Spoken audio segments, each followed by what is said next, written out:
Hyderabad బాగ్లింపంపల్లిలో September 4న సగర రాజకీయ చైతన్య సదస్సును నిర్వహిస్తున్నామని తెలంగాణ సగర సంఘం అధ్యక్షుడు శేఖర్ సగర తెలిపారు. సామాజికంగా, రాజకీయంగా, ఆర్థికంగా వెనుకంజలో ఉన్న సగర సామాజిక వర్గాన్ని అభివృద్ధి వైపు నడిపించేందుకు ప్రభుత్వాలు సహకరించాలని కోరారు. రాజకీయ అవకాశాల ద్వారానే అభివృద్ధి సాధ్యమవుతుందన్నారు.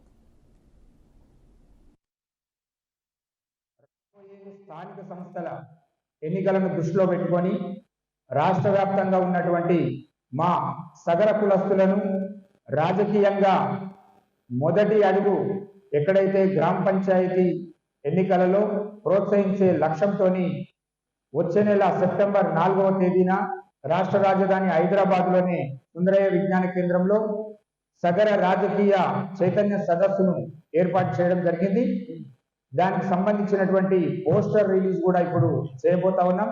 ఈ సందర్భంగా ఈ కేంద్ర రాష్ట్ర ప్రభుత్వాలకు, రాజకీయ పార్టీలకు, ఈ సమాజంలో అన్ని కులాలతో పాటుగా సగరులను కూడా సమానత్వం అనే ఒక లక్ష్యంతో మమ్మల్ని కూడా రాజకీయంగా అవకాశాలు కల్పించే విధంగా మీరు ఆలోచించాలని చెప్పేసి ప్రధాన రాజకీయ పార్టీల